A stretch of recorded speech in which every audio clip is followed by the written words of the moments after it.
है स्टूडेंट्स। तो मेरा नाम है आर्यन अवस्थी और मैं आप लोगों के साथ इस अपने YouTube चैनल कोचिंग अड्डा पे शुरू करने जा रहा हूँ क्लास 10th की मैथ और साइंस का बैच आज से। तो आप लोग मेरे चैनल से जुड़िए और क्लास 10th और की मैथ और साइंस की जानकारी हमसे लीजिए। दोनों सब्जेक्ट हम आपको पढ़ाएंगे, एनसीईआरटी से एनसीईआरटी बेस्ड क्वेश्चन लगवाएंगे, एनसीईआरटी की एग्जाम्पल सॉल्व कराएंगे और बोर्ड के लिए प्रिपरेशन करवाएंगे। यही हमारा गोल है। तो आज हम पहला लेक्चर लेके आए हैं क्लास 10th की मैथ पे, जिसमें बेसिक चीज़ों की बातें की जाएंगी। हम मेन बातें करेंगे बेटा केवल कि किस चैप्टर से कितने नंबर का आना है और कैसे हमें बोर्ड प्रिपरेशन के लिए प्रिपेयर करना है, हमें किस चैप्टर पे कितना ध्यान देना है, किस चैप्टर से कितने नंबर का आएगा, बोर्ड कैसे सवाल पूछता है, इन सब चीज़ों पे बात करेंगे। शुरू करते हैं बेसिक लेक्चर के साथ में।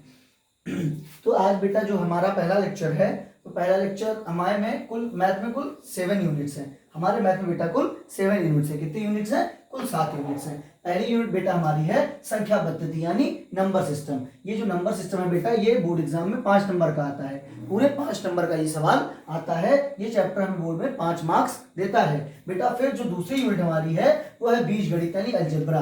बीजगणित यानी अलजेब्रा ये बेटा हमें 18 नंबर देती है। कितने नंबर देती है बेटा?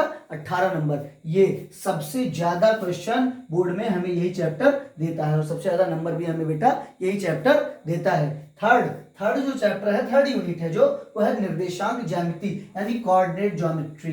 बहुत ही आसान चैप्टर है और 5 नंबर इसके आपको बिल्कुल फ्री में मिल जाने हैं चुटकियों में। ये 5 नंबर आपको देगा आपके बोर्ड के एग्जाम में। बोर्ड के एग्जाम में 5 नंबर। चौथी यूनिट जो बेटा आपकी है वो ज्यामिति यानी ज्योमेट्री। ये भी बहुत आसान है, ये भी बहुत आसान है और ये भी आपको देगी पूरे 12 नंबर। ये भी आपको 12 नंबर देगी। ये भी 12 नंबर आपके लिए बहुत ही आसान होने वाले हैं। फिर आती है ट्रिग्नोमेट्री, जो आपकी 5वीं यूनिट है वो बेटा है ट्रिग्नोमेट्री। ये 12 नंबर। ये ऐसा चैप्टर है जो 10th के विद्यार्थियों को बहुत ही कठिन लगता है। ये ऐसा चैप्टर है जो 10th के विद्यार्थियों को, जो 10th के स्टूडेंट्स हैं हमारे, उनको बहुत कठिन लगता है क्योंकि पहली बार उनका इस ट्रिग्नोमेट्री नामक चैप्टर से सामना होता है। लेकिन बेटा हम आपको अपने लेक्चर में बहुत ही इजीली समझाएंगे, एक एक क्वेश्चन के बारे में, एनसीईआरटी में उसके एग्जाम्पल, उसके एक एक एक्सरसाइज के एक एक क्वेश्चन के बारे में बहुत अच्छे से हम बात करेंगे और आपको बहुत ही इजीली समझ में आ जाएगा। बिल्कुल भी टेंशन लेने की जरूरत नहीं है। फिर जो 6th चैप्टर है बेटा वो है मेंसुरेशन। ये भी बेटा हमें 8 नंबर देता है बोर्ड में,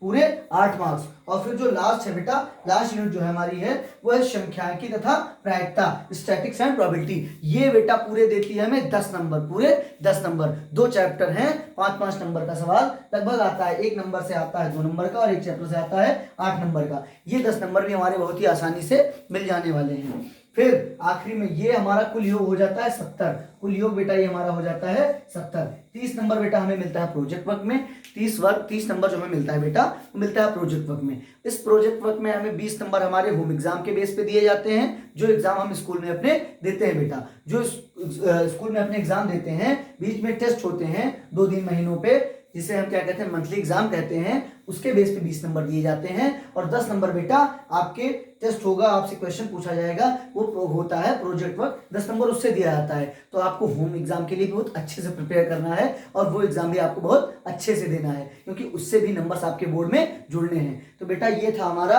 बेसिक सा लेक्चर, जिसमें आपको ये बताया कि किस नंबर से कितने क्वेश्चन का आता है। ये है पूरा सिलेबस है और इसी हिसाब से आपको पढ़ाई करनी है। ये आपके हमने बता दिया कि बोर्ड में 100 नंबर कैसे आने हैं। अब चलिए बढ़ते हैं पहले चैप्टर की तरफ। पहले चैप्टर की थोड़ी बेसिक बातें कर लें। वैसे तो ये बेसिक सा लेक्चर है, इसमें केवल बेसिक बातें होनी है, तो थोड़ी बेसिक बातें कर लेते हैं क्योंकि आप लोग ये तो जान ही गए हैं कि किस चैप्टर से कितने नंबर का आना है। तो ये भी जान लें कि थोड़ी बहुत बातें भी जान लें, थोड़ी बहुत बातें भी जानी चाहिए। और बेटा बिल्कुल भी टेंशन लेने की जरूरत नहीं है, हम आपको सारी बातें बताएंगे। एक एक क्वेश्चन एग्जाम्पल सब हम लगवाएंगे।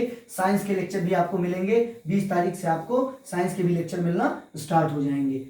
इसी 20 तारीख से आपको साइंस के लेक्चर भी मिलना स्टार्ट हो जाएंगे। और बेटा 20 तारीख से आपको मैथ और साइंस के नोट्स भी मेरे टेलीग्राम चैनल कोचिंग अड्डा के नाम से ही होगा, जहां आपको, जिसकी लिंक आपको डिस्क्रिप्शन में मिलेगी 20 तारीख से। और 20 तारीख से आप मेरे टेलीग्राम चैनल पे जाके क्लास 10th के साइंस के नोट्स और मैथ के नोट्स भी ले सकते हैं और वहां मेरे खुद के लिखे नोट्स हैं जो आपको बहुत ही हेल्प करेंगे। और नोट्स आप लिख लेंगे तो आपको एग्जाम में टाइम में बहुत ही मदद करेंगे। अब आते हैं हमारा जो पहला चैप्टर है बेटा, जो हमारा चैप्टर 1 है। हमारा जो पहला चैप्टर है चैप्टर नंबर फर्स्ट बेटा है हमारा, जो हमारा चैप्टर फर्स्ट है वो है बेटा संख्या पद्धति। क्या है? संख्या पद्धति।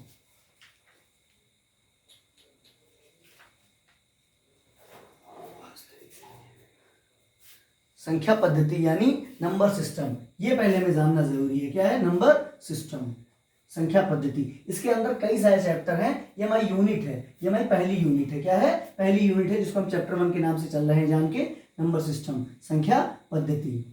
ठीक है। इसमें बेटा तो नंबर सिस्टम, इसमें पहली संख्या है वास्तविक संख्या है। क्या पहला जो चैप्टर है, जो पहली चीज हमें मिलेगी वो है रियल नंबर्स। क्या है?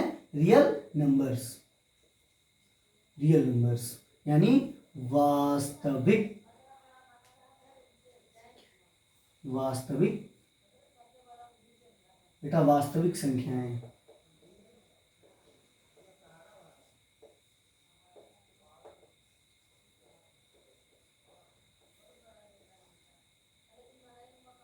वास्तविक संख्याएं। तो ये जो पहला चैप्टर है हमारा बेटा वास्तविक संख्याएं, इनके बारे में हम ये जानते हैं कि क्या कहते हैं, इनके बारे में केवल हमें इतना जानना है कि हमें कैसे क्या पढ़ना है, हमें कैसे क्या पढ़ना है, हमें कैसे क्या पढ़ना है, ये केवल हमें जानना है।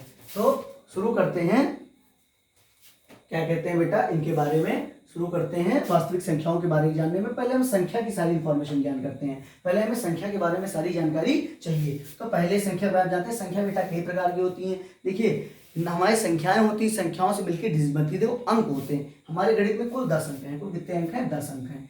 0, 1, 2, 3, 4, 5, 6, 7, 8, 9, ये टोटल 10 अंक हैं। इन्हीं 10 अंकों पे हमारी पूरी गणित नाचती है। इन्हीं 10 अंकों पे हमारी पूरी गणित नाचती है। इन अंकों का यूज करके हम नंबर्स यानी डिजिट बना लेते हैं। अब आते हैं इन अंकों को हम जानते हैं। तो बेटा संख्याओं के बारे में जानने से पहले सबसे पहले जानते हैं प्राकृतिक संख्याओं के बारे में। इसके बारे में प्राकृतिक संख्याओं के बारे में। प्राकृतिक संख्या क्या होती है बेटा? हर वो चीज जो मानव के द्वारा नहीं बनाई गई है वो प्राकृतिक है, क्योंकि जो चीज मानव ने बनाई है वो मानव निर्मित कहलाती है। और नेचुरल चीजें क्या होती हैं? जो मानव ने नहीं बनाई, जो हमें नेचुरल यानी हमारे प्रकृति से मिली है। तो अब आप सोच रहे होंगे हम ऐसा क्यों कह रहे हैं। तो बेटा कंफ्यूजन ये है कि जो आपका ये जीरो है बेटा, जो जीरो है, ये जीरो आपको कंफ्यूज करता है। ये जीरो बेटा क्या है? ये जीरो कंफ्यूज करता है। जीरो को आर्यभट्ट ने दिया था। एक महान गणितज्ञ खगोलिक वैज्ञानिक थे आर्यभट्ट। कौन थे? आर्यभट्ट। आर्यभट्ट ने जीरो को दिया था। तो जीरो बेटा तो मानव निर्मित हो गया। क्या हो गया? मानव निर्मित। यानी ये तो फिर नेचुरल नंबर रहा नहीं, ये तो प्राकृतिक नंबर रहा नहीं। तो फिर प्राकृतिक संख्याएं नेचुरल नंबर होती क्या है बेटा? तो आते हैं नेचुरल नंबर्स पे। किस पे? नेचुरल नंबर्स यानी प्राकृतिक संख्या।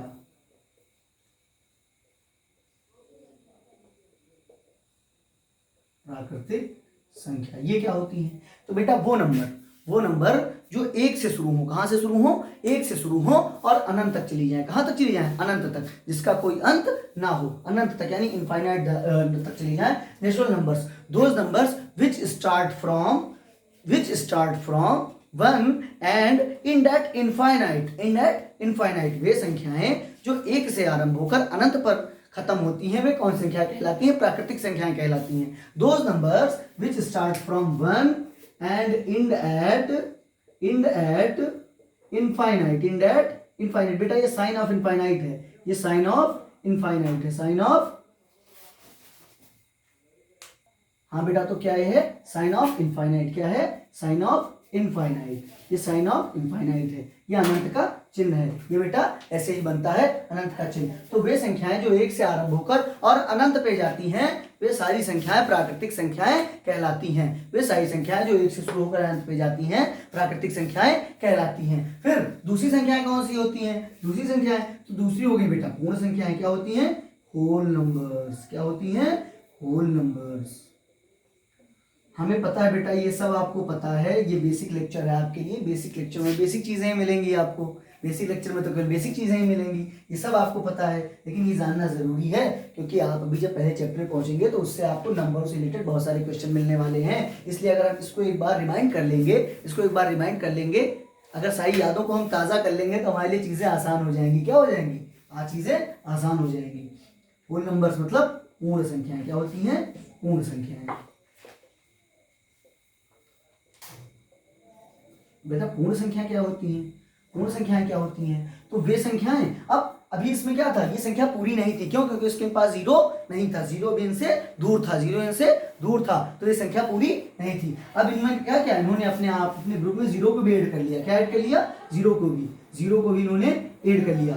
तो वे संख्याएं जो जीरो से आरंभ होकर, कहां से, जीरो से आरंभ होकर अंत तक जाती हैं, वे बेटा पूर्ण संख्याएं कहलाती हैं। कौन सी कहलाती हैं, पूर्ण संख्याएं कहलाती हैं। वे संख्याएं जो जीरो से आरंभ होकर और अनंत तक जाए वे पूर्ण संख्याएं कहलाती हैं। Those numbers will start from zero and end at infinite are those numbers are known as whole number. क्या कहलाती हैं, होल नंबर कहलाती हैं। फिर तीसरी बेटा आते हैं, तीसरी बेटा होती है इवन नंबर्स। इवन नंबर क्या होती है, इवन नंबर क्या बेटा, इवन नंबर्स मतलब बेटा सम संख्या है, क्या,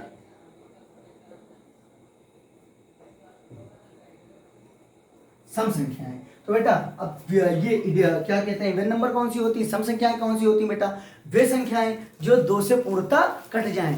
those numbers which completely divided by two, जो पूर्णतः दो से कट जाएं, वे नंबर, जो नंबर पूर्णतः दो से कट जाएं, वो नंबर जो कंप्लीटली डिवाइड हो जाए किससे, टू से, वो कौन सी कहलाएंगे बेटा, कौन सी नंबर्स कहलाएंगी, इवन नंबर्स यानी सम संख्याएं जो दो से पूर्णतः भाग हो जाएंगी, वो कौन से नंबर कहलाएंगे, इवन नंबर्स। अब अगर इनके पहचानना है, मान लो बहुत बड़ी नंबर लिखी हुई है, बहुत बड़ा डिजिट, तो क्या आप दो से डिवाइड करके चेक करोगे, नहीं, ये तो कठिन है ना, फिर आपसे दो बार टाइम लगेगा। कोई भी नंबर लिखी है 4 5 6 7 8 10 डिजिट की है, अब आपसे कहा जाए चेक करो, तो आप क्या दो से डिवाइड करने लग जाओगे, नहीं। शॉर्ट ट्रिक बेटा क्या है, इसके लिए ट्रिक है कि अगर उनकी यूनिट डिजिट में 0 2 4 6 8 इनमें से कोई भी नंबर आता है, तो वो नंबर कौन सी होंगी, इवन नंबर्स होंगी। वो नंबर कौन सी होंगी, इवन नंबर्स होंगी, ठीक है। मतलब अगर यूनिट प्लेस मतलब यूनिट प्लेस पे आप समझ रहे हो ना, यूनिट प्लेस बिल्कुल आखिरी वाला अंक, उसे क्या कहते हैं, हिंदी में क्या कहते हैं, इकाई का अंक क्या कहते हैं, इकाई का अंक कहते हैं। तो इकाई पे अगर क्या है 0 2 4 6 8 है, इनमें से कोई भी एक अंक है, तो वो नंबर क्या कहलाएंगी बेटा, इवन नंबर कहलाएंगी। क्या कहलाएंगी, इवन नंबर। फिर फोर्थ पे आते हैं बेटा, फोर्थ कौन सी होती है, फोर्थ होती है बेटा ऑड नंबर्स। क्या होती हैं, ऑड नंबर्स मतलब विषम संख्याएं। क्या होती है बेटा, विषम संख्या। ये क्या होती है बेटा, अब जो चीजें सम नहीं है वो विषम है, जो चीजें सम नहीं है वो विषम है, जो सम नहीं वो विषम है। यानी विषम संख्याएं कौन सी हैं, वे संख्याएं जो दो से ना कटे। Those numbers which not completely divided by 2 are known as odd numbers। ऐसी संख्याएं जो दो से पूर्णतः भाग नहीं होती हैं, वे विषम संख्याएं कहलाती हैं। अब पहचानने का तरीका, तो बेटा अगर ये अंक थे तो वो इवन नंबर थी, और अगर ये अंक नहीं होंगे तो वो क्या होगी, ऑड नंबर होगी। क्या होगी, ऑड नंबर यानी विषम संख्या होगी।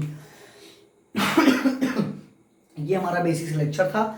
अभी संख्याओं की बहुत सारी जानकारी आपको देनी है, कुछ और जानकारी हम देंगे, बट प्लीज सपोर्ट कीजिए। और आपके बहुत सारे रिश्तेदार होंगे, बहुत सारे आपके कजिन्स ब्रदर होंगे, आपके मामा मम्मी के लड़के, चाचा चाची के लड़के, फ्रेंड्स होंगे, जिनको कोचिंग करनी पड़ रही होगी। आपको कोचिंग करने की जरूरत ही नहीं है, वहाँ आप फीस देंगे, यहाँ मैं आपको फ्री में पढ़ाऊंगा। एनसीईआरटी के एक क्वेश्चन, एक एग्जाम्पल आपके इस प्यारे चैनल कोचिंग अड्डा पे। हमसे जुड़िए, चैनल सब्सक्राइब कीजिए, नोटिफिकेशन के बेल आइकन को ऑन कर दीजिए। चलिए मिलते हैं फिर नेक्स्ट वीडियो में। All the best.